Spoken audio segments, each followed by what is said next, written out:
E aí, meu povo, estamos de volta com outro vídeo do nosso mês do Halloween, ano 14 aqui no Lervicia.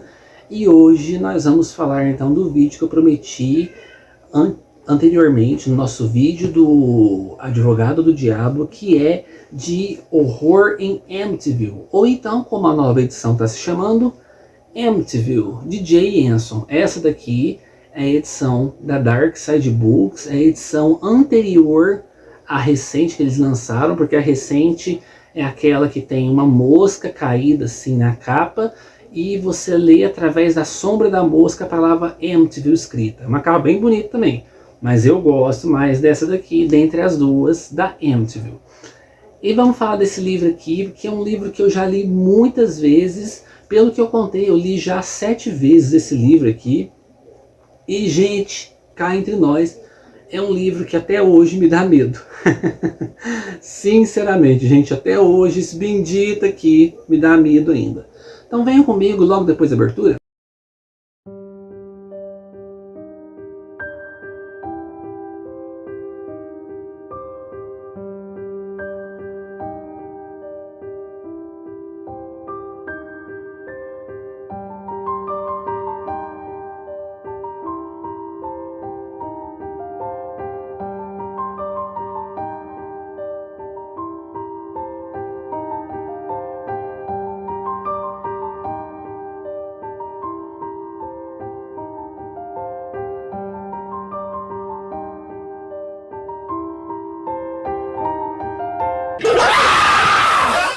Pois é, meus queridos, vocês estão vendo aqui, estamos já com enfeites para o Halloween. Será que eu ligo a luzinha aqui do abajur?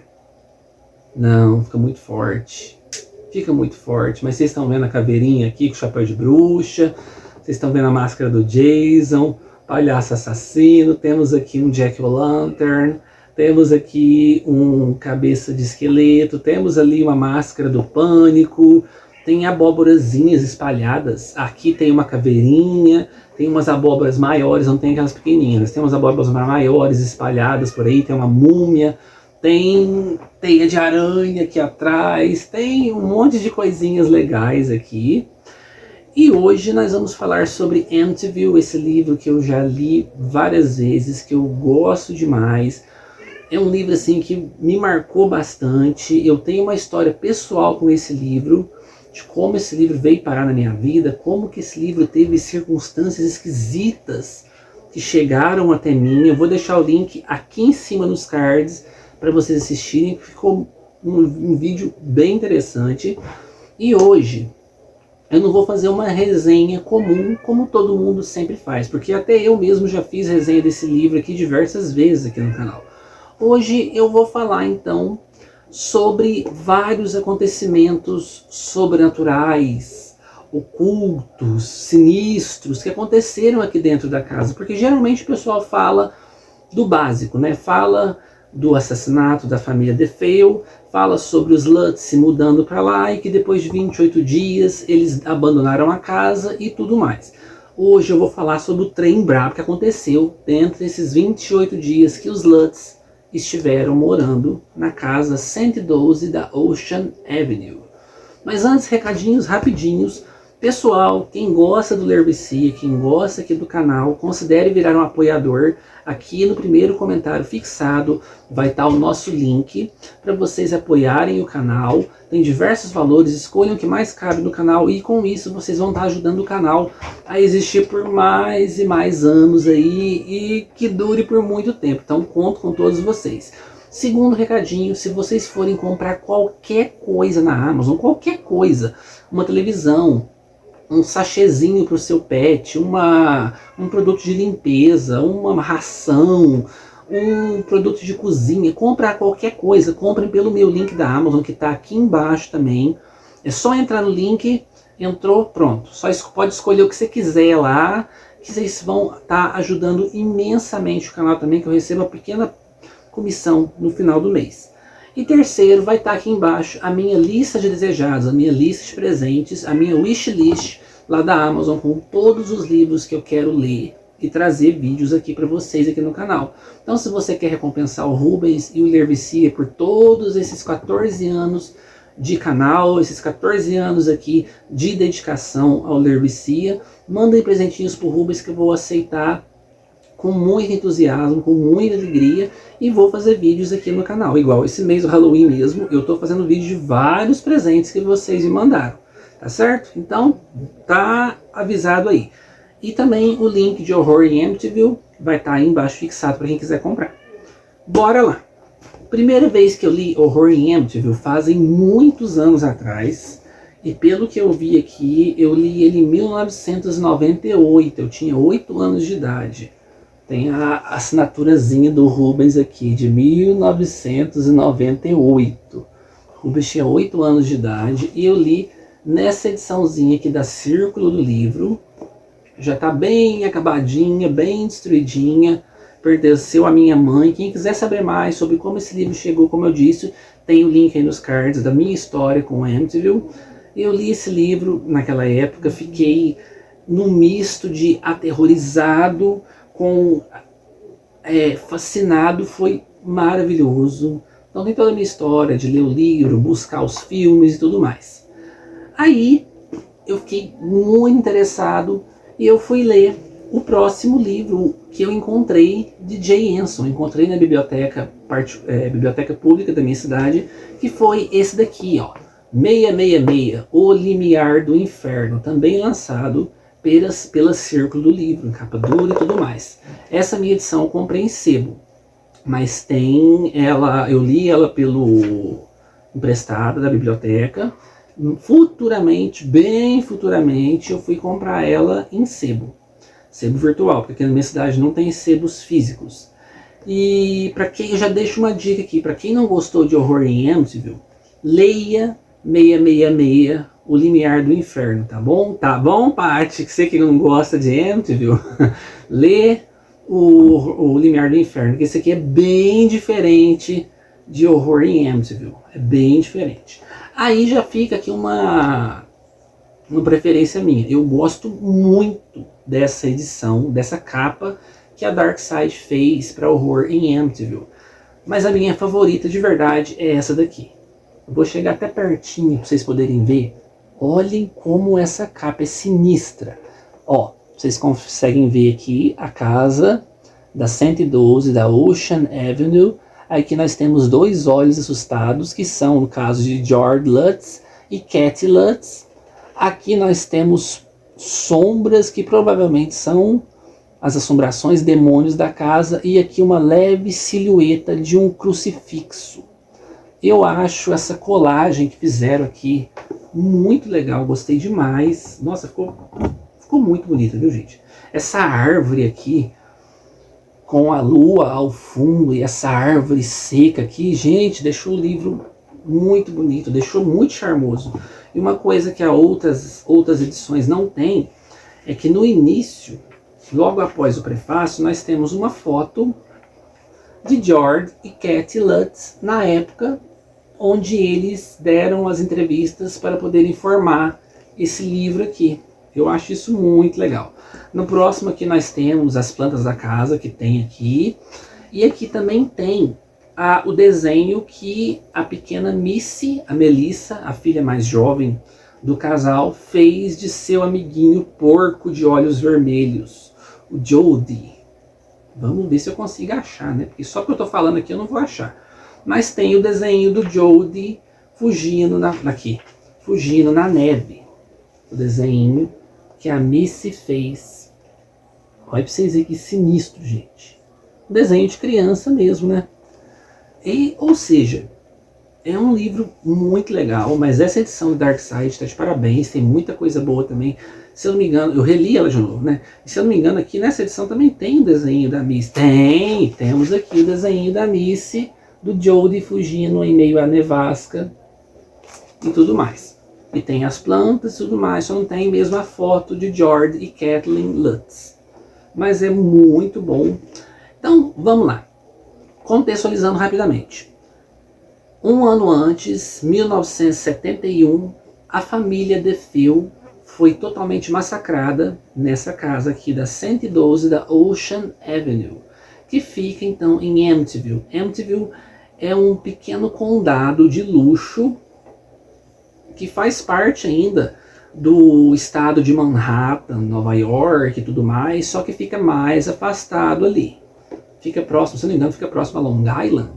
Ou eu estou falando besteira? Mas eu sei que faz parte do condado, do estado de Nova York e Manhattan, esse tipo de coisa.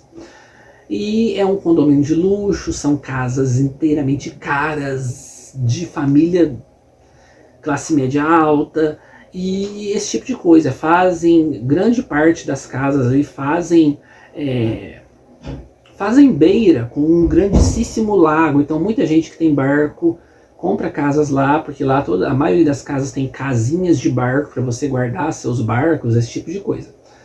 Lá então aconteceu o massacre da família DeFeo, que originalmente eles são descendentes de italianos, e o filho mais velho da família, Ronald DeFeo Jr., apelidado de Butch. Butch, se você traduzir, fica como açougueiro. Ele chacinou toda a sua família e todo mundo morreu misteriosamente dormindo de bruços, mortos com espingarda mesmo. A noite não era chuvosa, ao contrário do que os filmes mostram, a noite não estava chuvosa, era uma noite limpa. Ele matou todo mundo, vizinho nenhum escutou barulho, ninguém da casa levantou e escutou barulho. Fizeram testes toxicológicos com todo mundo e não havia sinais de nenhuma substância que fizessem com que eles ficassem dopados na cama. Eles simplesmente morreram. E o Butch alegou que, primeiro ele tinha alegado que foi a máfia que fez aquilo, aí quando eles pegaram ele, ele realmente falou o que tinha acontecido, que vozes na casa dele estavam atormentando ele para ele poder fazer o que ele fez. Olha pra vocês verem. Muito sinistro. Inclusive, ele alegou isso até pouco tempo antes de morrer. Ele faleceu, se eu não me engano, há uns 3, 4 anos. Não faz muito tempo não, viu gente? Faz pouco tempo que ele faleceu. E ele pegou 2 prisões perpétuas. Olha pra você ver, não sei por que dão esse negócio de 2, 3, 4 prisões perpétuas. Uma prisão perpétua a gente já sabe que é pra vida toda. Pra que dar 2, 3, 4 vezes? Creem que a pessoa vai reviver? Não faz sentido, né? Enfim, ele pegou essas prisões perpétuas e até o fim ele alegou que eram essas vozes que mandaram ele fazer isso. Nunca mudou esse relato. Um ano depois, a família Lutz resolveu se mudar para essa casa, porque o George, ele trabalhava com construções, tem até um termo correto que o George era, que ele era eu devia ter marcado aqui com marca-texto, gente, oh meu Deus do céu. Enfim, gente, eu não consegui achar o termo correto aqui, mas ele afirma algumas vezes o que ele é. É gente especializada em terrenos, especializada em fundações de casa, esse tipo de coisa. George, então, junto com a esposa dele, a Cat, que já vem de um segundo casamento, já vem de um primeiro casamento, assim como ele, que não deu certo. A Cat vem com seus 3 filhos, o Danny, que é o mais velho. Nós temos o do meio, que eu esqueci o nome do meio, porque ele não faz muita coisa relevante no livro. Então por isso que eu esqueci. E temos a Missy, a Melissa, que é a menininha mais nova. E é engraçado que até hoje, é o Chris, o menininho do meio. Engraçado que até hoje, em entrevistas, quando algum deles resolve falar sobre o que aconteceu na casa, o Danny é o único que fala. Inclusive teve um documentário chamado My Horror in Amityville, que é um documentário todo focado em o que o Danny passou naquela casa. O Chris já apareceu em pouquíssimos documentários e as aparições dele são muito breves. Agora a Missy nunca dá comentário nenhum, nunca dá entrevista nenhuma sobre o que ela passou na casa. Voltando aqui, eles chegam lá na casa, vê que a casa é gigantesca e tudo mais. A corretora fala que quer mostrar outro lado das moradias e tudo mais. Aquela brincadeira norte-americana de The Other Side of the Track, sabe? O outro lado do trilho. Aquele negócio que muita gente que mora do lado de lá do trilho é os pobretão, do lado de cá do trilho é gente bem sucedida. Aquela brincadeira e tudo mais, né? Vou te mostrar o outro lado de Amityville, como eles vivem. E mostra a casa de Amityville, ao 112 da Ocean Avenue. E é uma casa maravilhosa, gigantesca, linda e tudo mais, com esse porém do assassinato da família DeFeo. E eles não ligam para aquilo e acabam comprando a casa pela bagatela de $90 mil. É uma coisa irrisória, principalmente para o lugar onde a casa está. Para vocês terem uma ideia, hoje em dia a casa está à venda novamente. A casa está sempre à venda. O pessoal mora lá há uns 5 anos, 4 anos, vende, muda mais de gente lá, fica mais 3, 4 anos, vende. Alguma coisa faz com que as pessoas não fiquem na casa, por mais que as pessoas comprem a casa. O pessoal que mora lá fala que não viu nada, que não aconteceu nada lá, mas por que ninguém fica na casa? Estranho, né? E a casa está à venda de novo, e está à venda por $700 mil. Uma mansão gigantesca, num bairro nobre, que nesses bairros nobres aqui, o mínimo que essas casas valem é $1,5 milhão, $1,8 milhão e $700 mil ainda é muito baixo, né? Ainda é muito baixo. Voltando, eles compram a casa por $90 mil, eles dão uma entrada, se eu não me engano, de 50 mil, que era o fundo que eles tinham, e hipotecam os outros 40 mil. E acontece que o negócio começa a ficar feio a partir do primeiro dia, porque começa já... Agora vamos para os negócios bravos que começa a acontecer, porque é isso aí que o pessoal aí dos canais não fala, das resenhas não falam. Primeiro dia já começa com eles encontrando moscas esquisitas no que eles chamam de quarto de costura. Tá inverno, já tá dando os primeiros indícios de neve e todo mundo sabe, isso é uma verdade universal, que mosca não suporta frio. Que mosca não aparece no frio. Mosca não aparece no frio, não tem como aparecer no frio. E elas estavam lá, centenas de moscas garradas nas janelas e sobrevoando aquele quarto. O quarto gelado pra caramba, eles não sabem o que fazer. Eles abrem a janela lá para poder espantar as moscas e as moscas não saem. Então eles fecham a porta do quarto, deixam as moscas lá e vão dormir. E essa é a primeira noite. Na segunda noite já começa a acontecer coisas estranhas, porque a Katie... ela tá na cozinha, ela até tá preparando o café da manhã, de manhãzinha cedo, ninguém tinha acordado ainda, as crianças ainda estavam dormindo antes de ir para a escola, e a Cat sente um perfume doce, provavelmente feminino, muito forte, mas aquele forte que engasga, sabe? Aquele forte que incomoda no ar. E ela sente alguém tocando a mão dela e abraçando ela. A princípio, esse abraço é um abraço consolador, maternal, pacífico, sabe? Só que conforme esse abraço vai permanecendo nela, o abraço começa a ser forte, começa a ficar quase que apertado demais, quase que estrangulador. E ela começa a perder o ar e ela do nada para. Ela não sabe o que fazer. Ela fala pro George.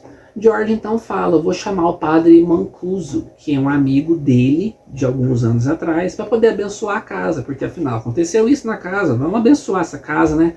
Detalhe, os dois eram praticantes de meditação transcendental, que é um tipo de meditação que você transcende a matéria, transcende o seu corpo físico e projeta o seu corpo astral fora de seu corpo, para fora da sua carne, da sua matéria.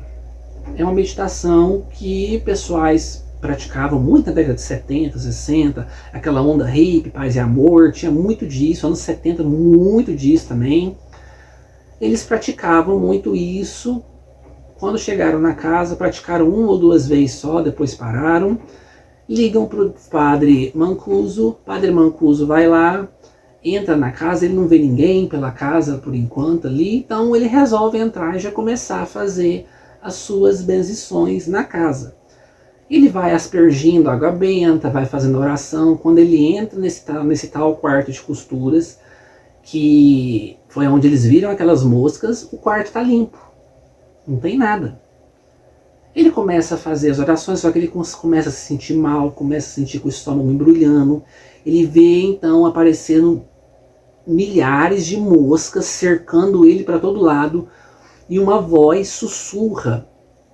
Sussurra não, ele fala que uma voz quase que grita, mas ele sente ela aqui atrás, da nuca dele assim: saia daqui, get out. Que é aquela frase que está no pôster original do filme dos anos 70, né?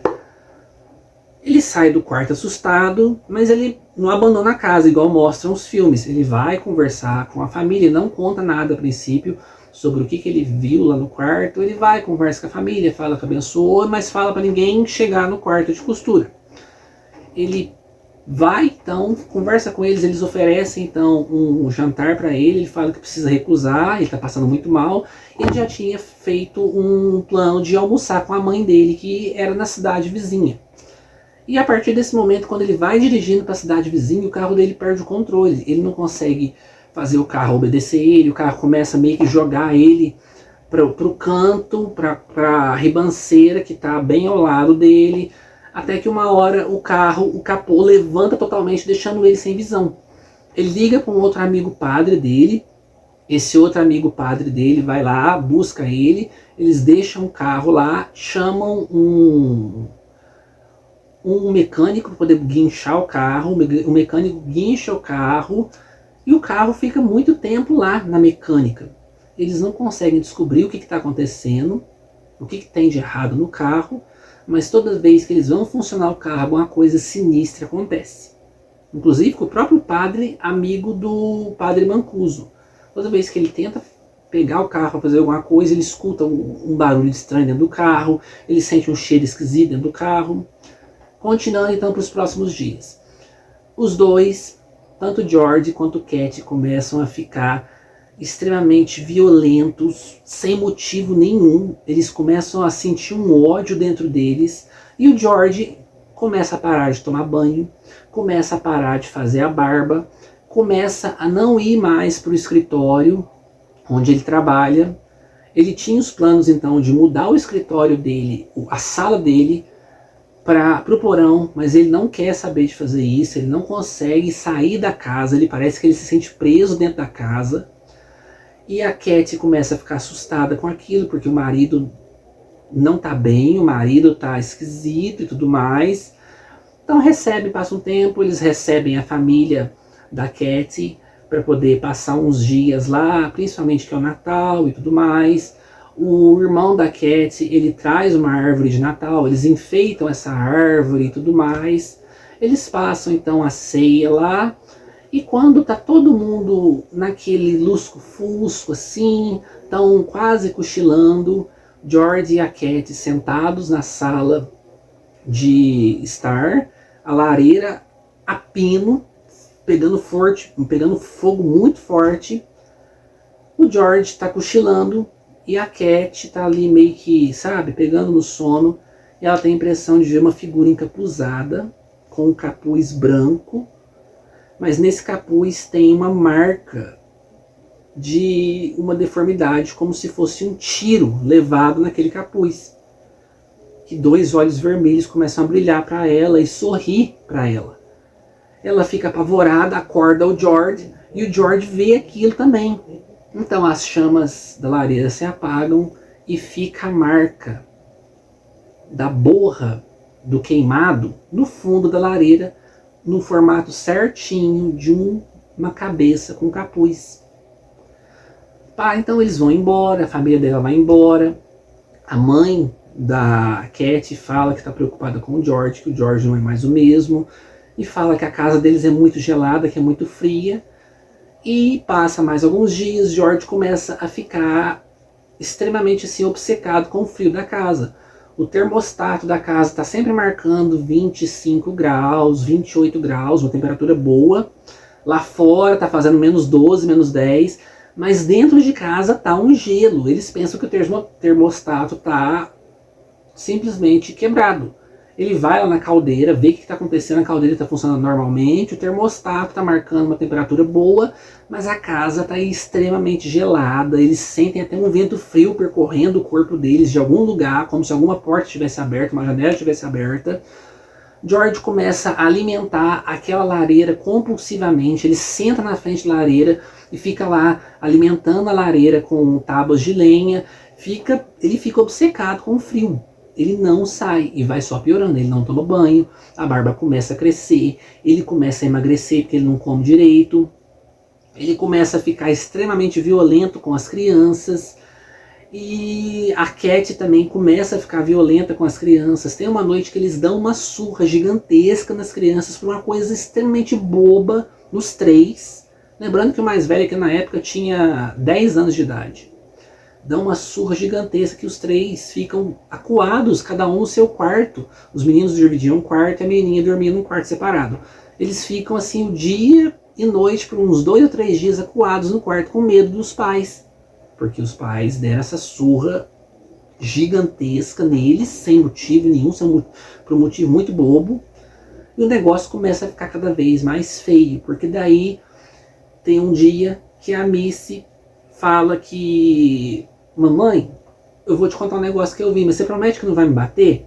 A mãe já fica nervosa. O que vocês fez, suas pestes, que não sei o que. Ela vai lá, corre lá pra dentro e mostra num dos banheiros, na privada, uma meleca preta escorrendo da privada. Como se você tivesse dado a descarga e a descarga tivesse escorrido ao invés de água. Uma meleca mesmo preta. Preta igual piche. E soltando um cheiro horrível, horrível, horrível. Ela fica desesperada com aquilo, ela começa a culpar as crianças, falando que as crianças devem ter jogado tinta na coisa. Ela pega produtos de limpeza, começa a limpar, começa a esfregar e não sai de jeito nenhum. Então, quando os outros meninos falam: as outras privadas da casa tá assim também, mãe. Ela vai olhando em cada privada da casa e todas estão desse mesmo jeito, com essa meleca preta, horrenda, nojenta, escorrendo. Ela corre pro quarto dela. Assim que ela entra no quarto, ela sente aquela lufada do mesmo perfume doce que ela sentiu quando ela estava lá na cozinha. Aquele mesmo perfume doce, forte. E quando ela entra no banheiro do quarto dela, aquele banheiro... Olha, gente, pra falar em mosca, olha que é as moscas, gente. Crê em Deus, Pai. Ela entra no quarto dela, no banheiro do quarto dela, tá aquele odor horrendo, aquele fedor que engasga, e a meleca preta forte lá. Ela passa horas e horas e horas assim, lustrando, esfregando as privadas da casa inteira e não sabe o que fazer. E em paralelo a isso, o padre Mancuso, ele começa a sofrer coisas, vamos dizer que ataques psíquicos, lá na diocese onde ele mora. Porque ele é o padre da igreja católica local e ele mora na diocese anexada à igreja, junto com outros padres também. E ele começa a sentir odores horrendos na casa dele, no quarto dele, né? Ele começa a ficar muito doente, inclusive a própria mãe dele, na noite lá, depois que ele fez a benzição na casa de Amityville, a mãe dele fala: filho, você tá bem? Olha no espelho. E quando ele olha no espelho, ele vê o rosto dele quase cadavérico, manchas fundas pretas no olho, o rosto assim afundado, os lábios assim rachados e meio roxos. E essa doença dele vai só aumentando, os médicos vão lá, ele tá marcando 38, 39, chega a 40 graus, ele sente dores por todo o corpo, e os dias vão passando, ele começa a aparecer assim, bolhas nas mãos dele, e ele não sabe mais o que fazer, ele vomita o tempo todo, ele não consegue comer nada, e toda vez que ele tenta ligar para a família Lutz, o telefone fica chiando, fica com estática, os Lutz atendem o telefone e é a mesma coisa, aquela chiação, aquela estática, aquele negócio esquisito, ninguém consegue se falar. E ele vai ficando desesperado e cada vez mais assustado e cada vez mais doente, cada vez mais debilitado, enquanto as coisas na família Lutz, na casa da 112 Ocean Avenue, vão ficando cada vez piores. Uma tia da Cat, que ela é uma freira, ela resolve visitar a casa. Ela entra na casa, assim que ela entra, ela começa a passar mal, fala que não quer ficar lá, que não tá bem, que aquela casa tá sufocando ela, que ela não quer ficar lá. Ela dá um abraço na Cat, ela fica... Gente, ela ficou 5 minutos na casa, foi pouco. E ela sai correndo da casa, entra no carro dela e vai embora. E quando ela vai embora da casa, ela sente um cheiro horrível dentro do carro dela. E a mesma coisa que aconteceu com o padre Mancuso começa a acontecer com ela também. O carro começa a tentar se jogar para fora da pista, perder o controle. Ela fica desesperada. Nunca mais essa tia voltou na casa e nem teve contato com a família Lutz, com a sua sobrinha Cat. Nunca mais. Vai pra vocês verem. E aí o negócio vai ficando cada vez pior, porque daí tem uma vez que o George fala que não sabe mais o que fazer, que o negócio tá ficando feio. Tem uma hora que eles veem, então, eles acordam de noite depois de ter pesadelos horríveis de gente sendo tirado nas camas deles, repetindo aquilo ali, né, que aconteceu no passado. E inclusive a Cat, ela acorda falando: eu levei um tiro na cabeça, eu levei um tiro na cabeça. E isso era uma informação que nunca foi vazada para a mídia, nem nos julgamentos, que a mãe da família, se eu não me engano, ela chamava Maureen, ela foi a única de todo mundo da família que foi baleada na cabeça. E quando ela fala isso, desesperada, chorando, que ela olha para a parede, o crucifixo do quarto dele está virado de cabeça para baixo e cheio de moscas ao redor do crucifixo. Eles ficam desesperados, eles não sabem mais o que fazer, eles resolvem então catar. Ah não, antes disso, eles recebem a visita do irmão da Cat, ou seria o irmão do George.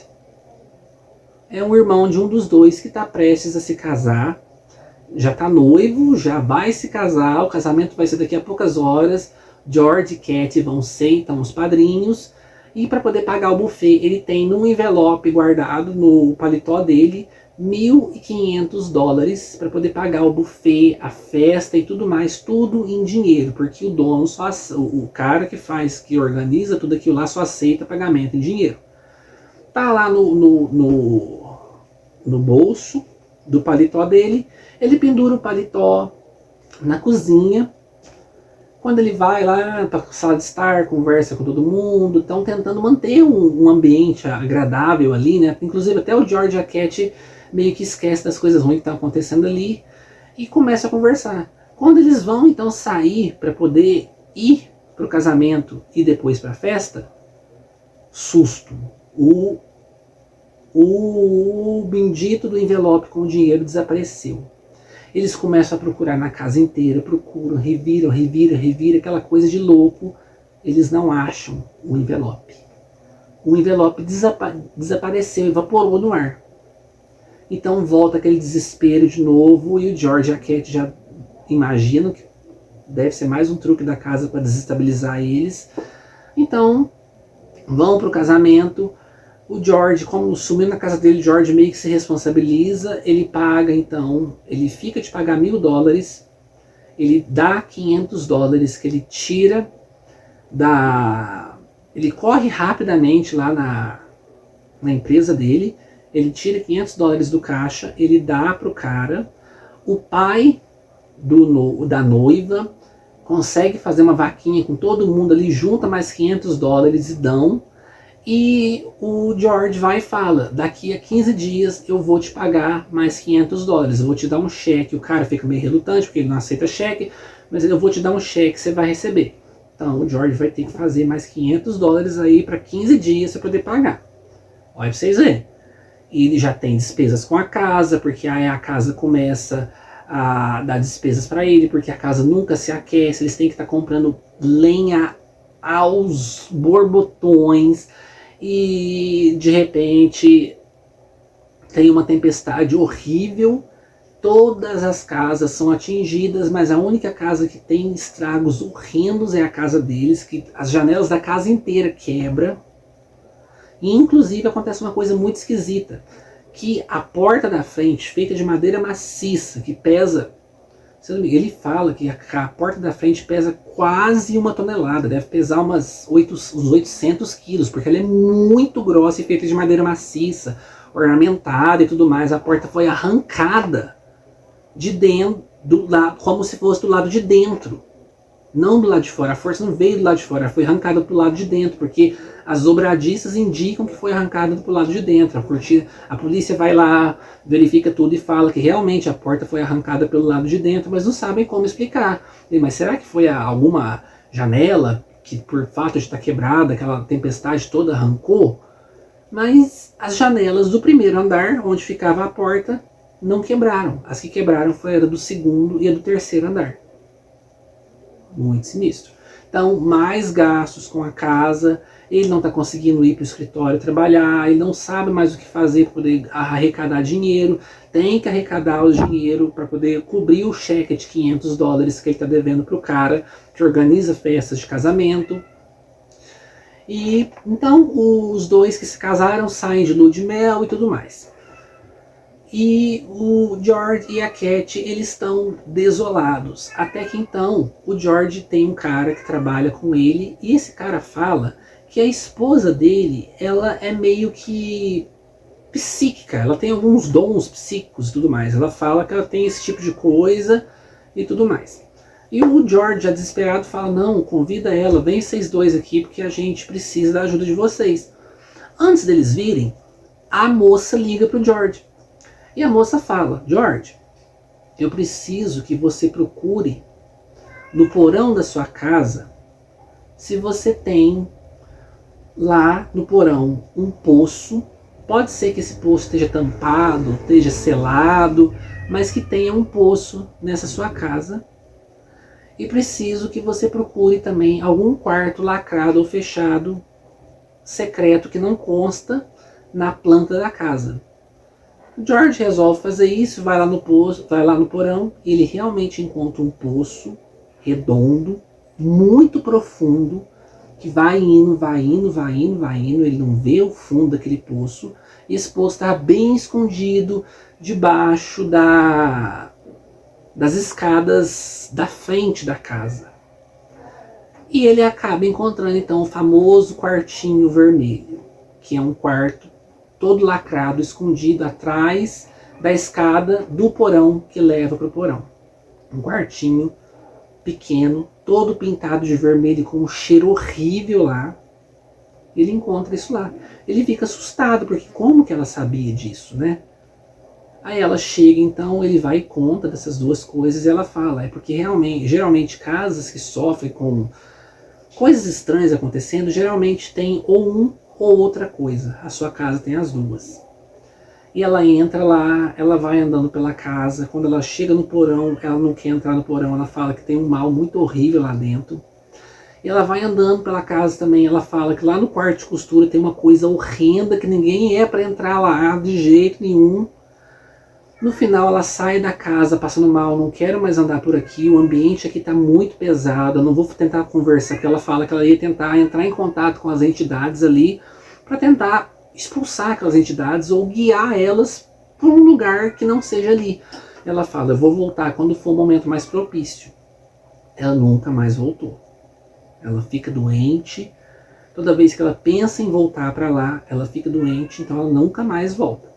Então George e Cat já estão desesperados, eles não sabem mais o que fazer, eles estão assustados. Aí lá vem a Missy falando que tem um amigo que mora no quarto dela, que é um porco gigantesco, dos olhos vermelhos, que se chama Jody.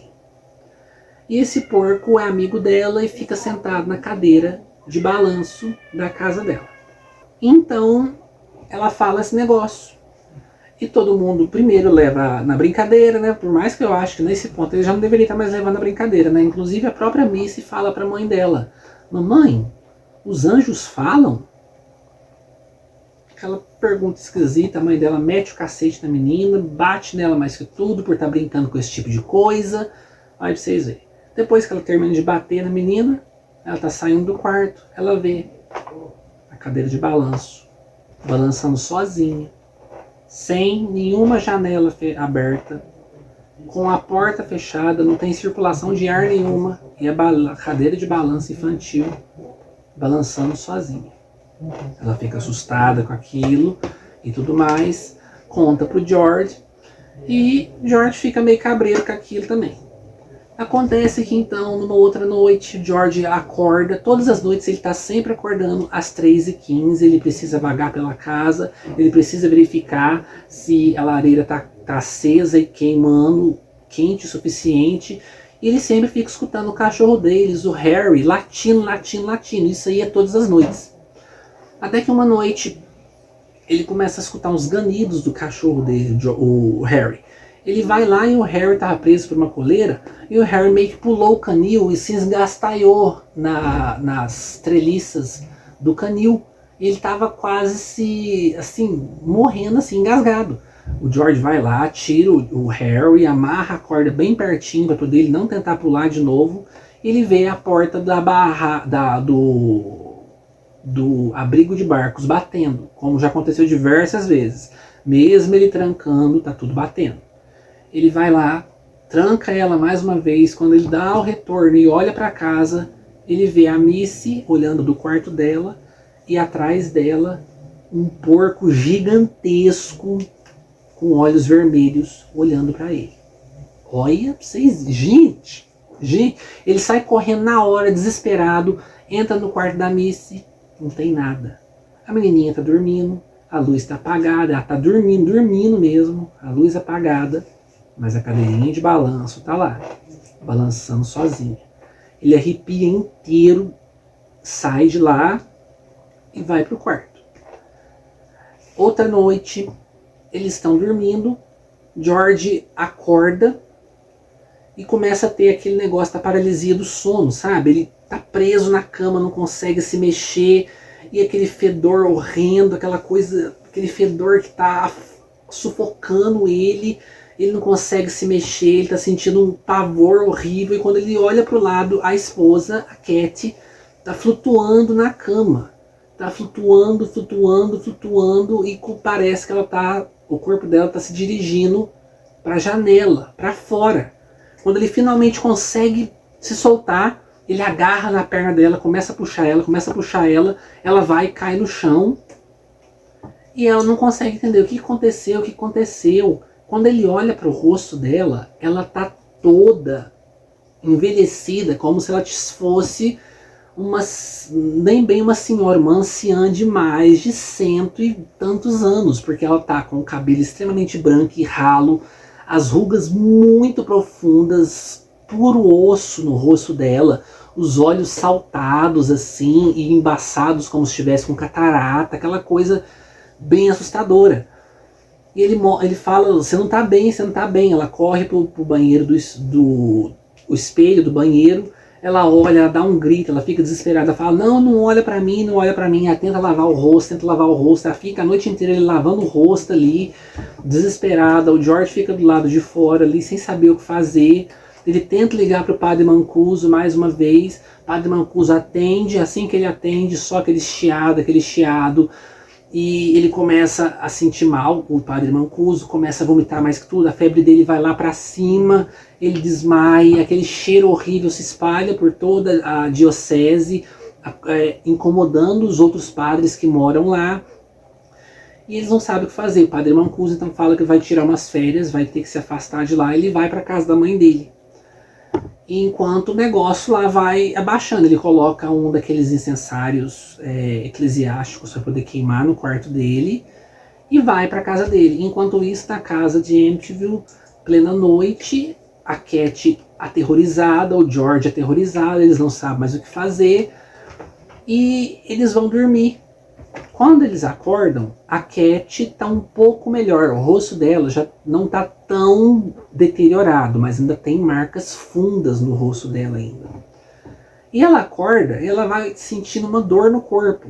Quando ela vai ver, eles estão com marcas de mordidas, tanto ela quanto o George estão com marcas de mordida por todo o corpo. A Cat na hora liga para a mãe dela, mãe vem aqui, a mãe chega, olha a filha se despe, olha a filha, fica assustada com aquilo. Ela olha também no George e fala, não, vocês vão passar, vão deixar essa casa aqui, vocês vão morar comigo lá até vocês conseguirem vender essa casa. Só que eles não conseguem vender aquela casa, porque eles pagaram absurdamente caro, eles têm uma hipoteca gigantesca, não tem como eles passar essa hipoteca para outra pessoa, principalmente naquela época que muita gente não teve a coragem deles de comprar uma casa que aconteceu uma tragédia daquela. E eles estão com aquele orgulho próprio também, de tipo, não, essa é a nossa casa, a gente não pode deixar isso continuar acontecendo. Eles resolvem então fazer a benção por conta própria. Na mesma noite, chega aqueles parentes deles que se casaram, vão lá para a casa dos dois e fala, a gente vai dormir aqui na casa de vocês, porque a gente está indo para a casa do meu sogro e tudo mais, e aqui é o caminho mais próximo para a gente dormir. Então o George e a Cat dormem no quarto de visitas e cedem o quarto principal. Não, o George e a Cat dormem no quarto principal, eles pegam a Missy e tiram a Missy do quarto dela, instalam uma cama de casal improvisada lá e deixam eles dormirem lá. E acontece então que os dois estão dormindo, de noite começa aquela gritaiada, George e a Cat vão lá ver o que está acontecendo, e tá o marido e a esposa acordados, a esposa está tremendo das cabeças aos pés, apontando assim pro canto do quarto, falando que ela viu um menininho e um porco gigantesco. E o menininho estava perguntando, onde é que tá minha amiguinha? E o porco gigantesco atrás dele, com os olhos vermelhos, só rindo e roncando. Gente, olha pra vocês verem. Eu sei que esses dois, eles ficam aterrorizados, não conseguem dormir, eles ficam a noite inteira lá no quarto ainda, com as luzes apagadas, porque o cara não acredita nela, acha que ela deve estar cansada demais, que ela deve ter tido um pesadelo e tudo mais. E nesse momento, George e Cat resolvem fazer uma benção por conta própria. Gente, se você não tem uma fé extremamente forte, se você não tem proteções espirituais, se você não sabe o que está fazendo de verdade, não faça isso nunca, nunca, nunca. Eles catam, então a Bíblia cata um crucifixo e vão de lugar em lugar, de cômodo em cômodo, rezando a Ave Maria, Pai Nosso, esse tipo de coisa, e aspergindo a cruz, vai pra vocês verem, desse jeito assim. E a casa só responde isso com mais moscas, com mais cheiro ruim, e aquela coisa é o que acontece assim de mais visível, de vez em quando algum lustre balança, esse tipo de coisa. Eles vão dormir pensando que conseguiram, né, acalmar o negócio brabo que está acontecendo ali, mas não conseguiram. Padre Mancuso liga para eles, da casa da mãe dele, aí ele consegue falar com eles e fala que ele já conversou com a arquidiocese, com o bispo local, e que o bispo sugeriu que antes de marcarem algum tipo de exorcismo, primeiro eles precisam procurar uma equipe de parapsicólogos para fazerem exames gerais na casa, para ver se não é algum problema psiquiátrico da família, ou se não é algum problema na casa, como gases que a casa está emanando, como alguma substância tóxica que está intoxicando todo mundo, esse tipo de coisa, fazer todo quanto é tipo de verificação. Então, fica marcado isso daí, o George meio descrente, mas vai lá, resolve marcar então, só que o cara nunca que vem, o cara nunca que consegue aparecer lá, o cara nunca que está disponível, e o negócio vai ficando cada vez pior, porque a Cat, uma vez, acaba enxergando os olhos vermelhos de Jodie do lado de fora da janela do quarto deles, olhando para eles. Ela fica assustada, ela taca um sapato na janela, quebra a janela toda. O George, mais do que depressa, sai correndo e olha lá para fora, e ele vê um porco gigantesco correndo no meio da neve, que é onde se originou o desenho da Missy. A Missy fala que o Jodie correu no meio da neve lá para fora. Eles viram corporeamente o negócio lá. E chegamos então à última noite. A última noite é bem diferente de todas as adaptações cinematográficas que você vê. Porque o George, ele não fica possuído pela sede de vingança, de repetir o mesmo que o Butch, o Ronald DeFeo Jr. fez com a família. Não. O George, ele tá desesperado, ele tá passando mal, ele começa a falar assim, ele deita na cadeira da sala, ele dorme, meio que dorme assim, ele consegue ver através do telhado, ele vê uma coisa horrível se aproximando do quarto das crianças lá em cima, dos dois meninos. E ao mesmo tempo a esposa dele acorda ele vai e fala que viu aquilo lá, eles correm para lá, o quarto tá trancado, as crianças estão gritando mais que tudo, o George arromba a porta e os meninos saem correndo de lá e uma massa preta horrenda tá lá dentro, corporeamente, com forma humanoide, vindo para cima deles, e aquele cheiro horrível começa a tomar toda a casa. Eles começam a escutar barulhos, uma coisa que o George fala bastante, eles começam a escutar barulhos de uma banda marcial tocando por toda a casa, e um monte de moscas, e aquele cheiro horrível, aquele frio que era abrasador, de repente se torna um calor horrível, mesmo nevando lá fora. Um calor assim de mais de 40 graus, eles estão suando pra caramba, eles estão desesperados, eles começam a tentar correr, as janelas, nenhuma janela abre, eles tentam quebrar as janelas não quebram de jeito nenhum, então eles começam a tentar arrombar a porta, aquela porta que pesava quase 800 quilos, eles vão tentando arrombar, enquanto aquela coisa vai descendo a escada para poder chegar até eles. Eles começam a ouvir risadas esquisitas na casa, eles começam a ouvir tiros ecoando por toda a casa, eles começam a ouvir roncos de porco pela casa inteira, aquele cheiro horroroso, aquela coisa terrível. A Cat começa a sentir que o corpo dela está ficando leve e que a qualquer momento ela vai cair e desmaiar, e ela sabe que se ela cair e desmaiar, ela vai começar a flutuar e ser levada de novo. Eles finalmente conseguem arrombar a porta, catam um carro, catam um cachorro e partem. Vão embora. Eles nunca mais voltaram na casa. Eles nunca mandaram nenhum caminhão de mudança buscar nada da casa. Nunca mais, nunca mais, nunca mais. Depois de tudo isso acontecido, eles abandonaram a casa, eles ficam em quartos de hotéis, e mesmo nesses quartos de hotéis, eles ainda experienciam coisas sobrenaturais. Presenças olhando para eles, cheiro esquisito, de vez em quando aquela paralisia do sono que impede eles de levantar da cama. Até mesmo a Cat flutuou em uma das camas do hotel e o George puxou ela para baixo de novo, mas dessa vez sem ocorrer aquele fato horrível lá da mudança de aparência dela para deterioração. Eles sentem que parece que alguma coisa veio junto com eles.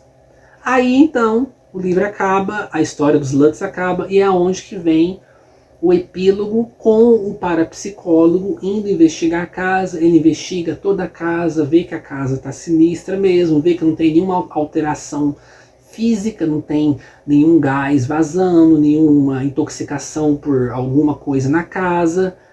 E eles vão então e chamam aquele time de videntes, de paranormais e tudo mais, dentre eles incluso Ed e Lorraine Warren. Ed, que é um demonólogo autodidata, e Lorraine, que é uma clarividente muito poderosa.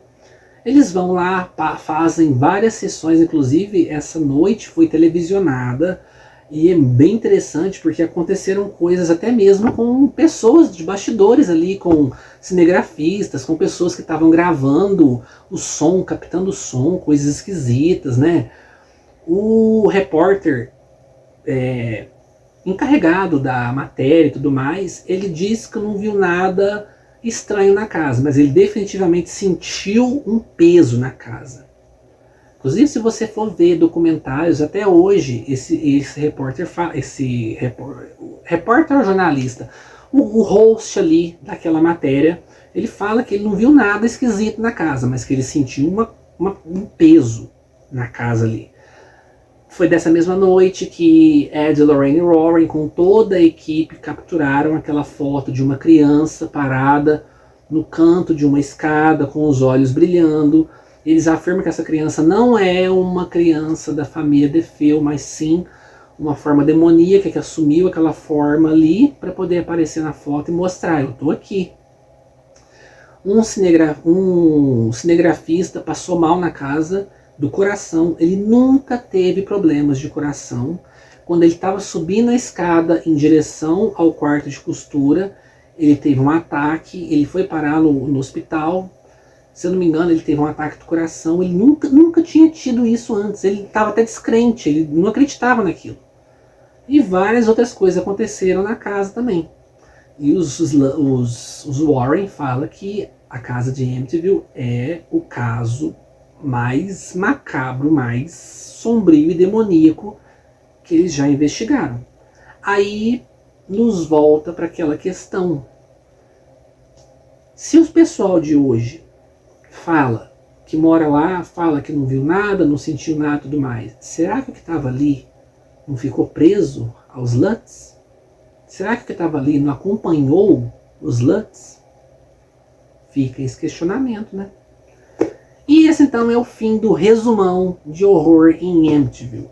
Claro que tem muito mais detalhes no livro. O Padre Mancuso sofre muito mais. É um livro bem legal. Tem aquela questão de que o livro ele é escrito num tom quase jornalístico. Então é uma escrita pobrezinha, uma escrita rasinha, sabe?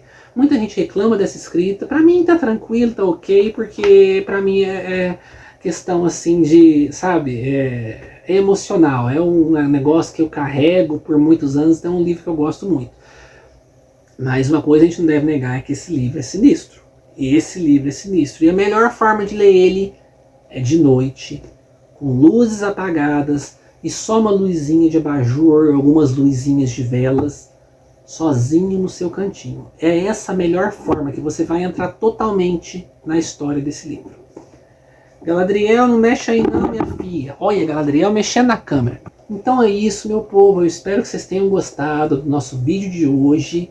Foi feito com muito carinho. Eu gosto muito desse livro. Mais uma vez, fica a dica aí, então, para vocês lerem o 666, O Limiar do Inferno, que também é um livro do Jay Anson. O segundo e último livro que ele escreveu na carreira dele. E esse livro aqui é uma história bem mais literária. Não é jornalística quanto essa daqui foi. E, gente, é muito bom. Livros muito legais. Acho que são livros essenciais, assim, para você ler no mês do Halloween. É história para você se assustar mesmo, sabe? E eu, pelo menos, até hoje, eu juro para vocês, gente. Eu li esse livro no mês passado, não foi em outubro. Eu li ele no finalzinho de setembro ali. Meu Deus, eu li ele em 2 dias e o livro me deixou cagado de medo, gente. Até hoje. Um velho desse aqui cagado de medo, um livro que já li 6 vezes, eu li pela 7ª vez e o negócio me assusta ainda.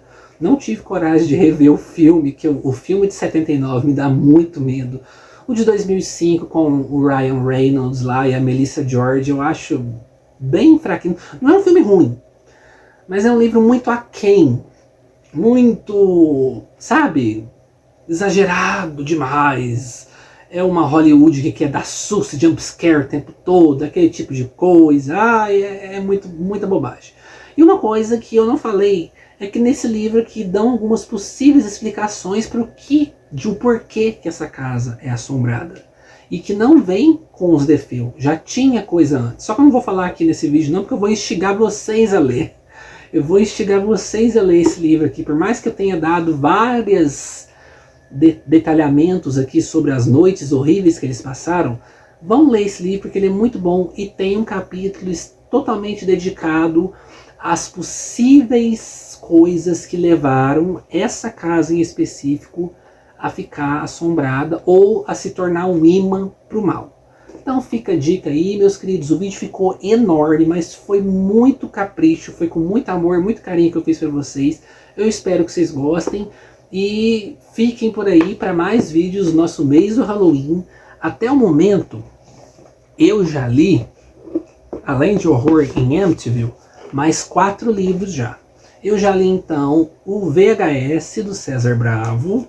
Eu já li então Pacto de Sangue da S.T. Gibson. Eu já li O Berço Vazio do Thomas Wood Roosevelt.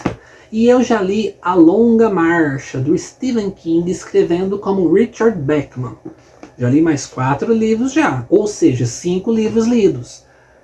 E eu selecionei 12, ou seja, já 45% dos livros da minha meta. E estamos no começo do mês ainda. Então, eu acho que eu vou dar conta, viu? Eu acho que o Rubens vai dar conta de ler os 12 livros. Tomara, tomara, tomara. E é isso então, meus queridos. Muito obrigado por todo mundo que ficou aqui. Até o nosso próximo vídeo. Tchau, tchau.